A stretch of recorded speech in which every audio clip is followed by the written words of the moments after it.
Hey everybody, how's it going? My name's Terry, this is Terry's Nerd Stuff, and today I'm going to talk about a movie. Movies aren't really a thing that get that much attention on this channel. I really wanted the Flannel Cast to be where all the movie discussions lived on this channel, but due to poorly meshing schedules and other life things, we never really got the Flannel Cast off the ground, which saddens me, but I can use my whole YouTube channel as an outlet to talk about movies that would never get put on the Flannel Cast anyway. So, I saw a movie that I would normally never pay for, and I guess I didn't because me and some friends, we have Movie Pass. That is a wonderful service that lets me see one movie per day, every single day, for $10 a month. So, it's great, and I have seen so many more movies since I got this. Movies that I would never see, movies that I have come to love and appreciate, that I would never, ever in my life have gone to the theater to see.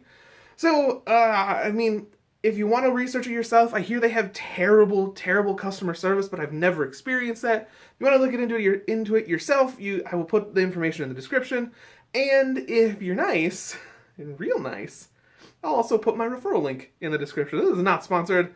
I am too small for MoviePass to even look at me or any company whatsoever, so don't worry about subscription. I actually believe in this service. I have enjoyed it greatly for about 3 months now.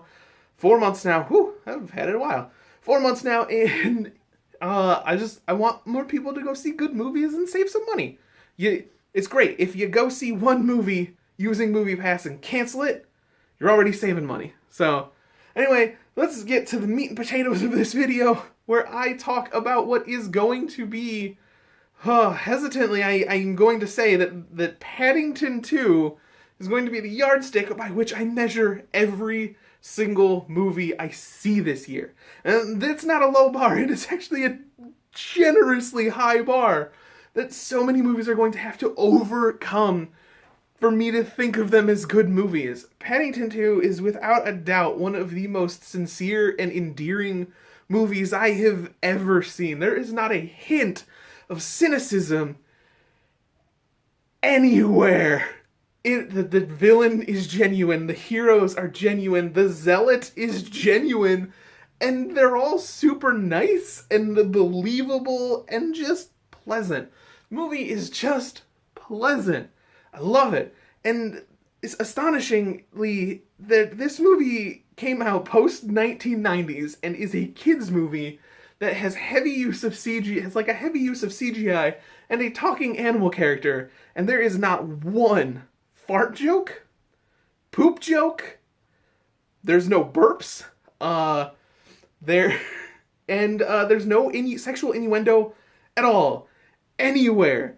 It was actually kind of a chore for my brain to go that long, the whole runtime of the movie, without being cynical at all. But that's me. I realized my faults by watching this good and wholesome and wonderful movie. If you can find it in your heart to go see Paddington 2, do it. I would spend money to see this movie again. I'm probably gonna see it again at my earliest convenience. I'm probably going to drag people to the theaters to see this movie. It made me realize how jaded I generally am, and it makes me want to be a better person. I'm trying not to make this sound like parody or some like gross criticism of the movie by being just as upbeat and positive as the movie is.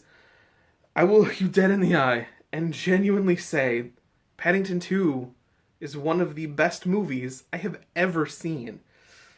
Even the CGI was so good. It was beautiful, breathtaking. The first few moments of the movie are astounding, especially when you realize that there's no like physical asset in that entire sequence. Everything in that whole bit is CG, and you're in the jungle, and like the river looks amazing. And almost right when it was done is when I realized it wasn't real. It was breathtaking. That whole moment was breathtaking, and it leads up to a nice, wholesome, adorable moment. If you know anything about me, you know I am a sucker for adorable things, and this movie just punched me right in the heart over and over again. It is, and as it comes to how the story was set up and how the story was paced, it made me realize even more a lot of the things that I'm coming to dislike about most of the modern movies that I have, like, tent-poled myself into. Like, Chekhov's gun is a writing principle that I believe in almost unanimously. A setup should have a resolution. And to cut that because, oh, we're defying expectations, it kind of defies what our brains seek in storytelling.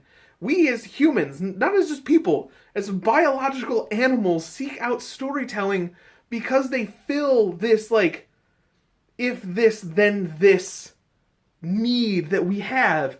And Paddington, like, measures up to that so well. Every single bit of character moment, it pays off in some satisfying way. Characters display skills at the beginning of the movie that are worthwhile throughout and also pay off at the resolution. Suicide Squad needs to watch Paddington 2 to learn how to write movies. A lot of screenwriters need to watch Paddington 2 to learn how to write movies. This is a solid, absolutely solid A movie. Like, in every regard. These are people bringing just good, solid, hard work to their jobs. And they made something meaningful out of it.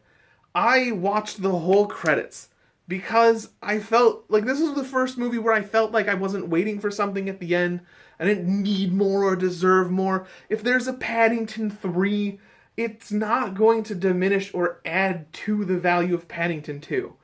I sat through the credits of Paddington 1 because I wanted to look at all of the people who poured their hearts and souls and talent into this movie. It's still hard for me to be this wholesome and not pepper in any bit of cynicism because I kind of want to live up to the example that Paddington set. God. I just want to be a good person now. I want to be polite and nice.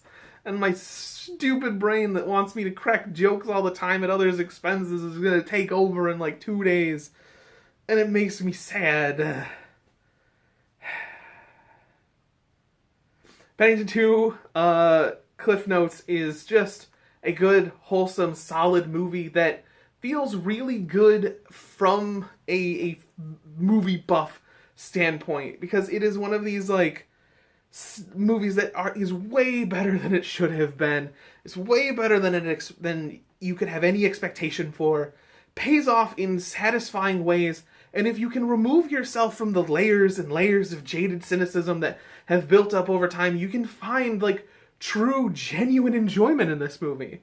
I did. So go out to the theater and have a good night watching Paddington. And next time I go see a movie, whatever it is, even if it's Paddington 2, again, I'll be here, and I think I'm going to talk about it. But I'll see you guys later. Hope you have a great night. Sign off pending.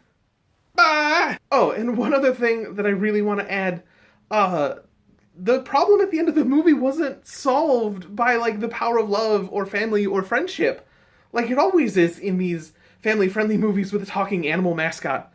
The problem was solved by the characters applying skills that they have accumulated throughout their experiences both in and prior to the movie. And all of those skills are displayed both before the resolution and during the resolution. There's a lesson in here somewhere, life lesson. And also a screenwriting lesson. A lot of people need to see this movie. Okay, real time now. Sign off pending. Bye!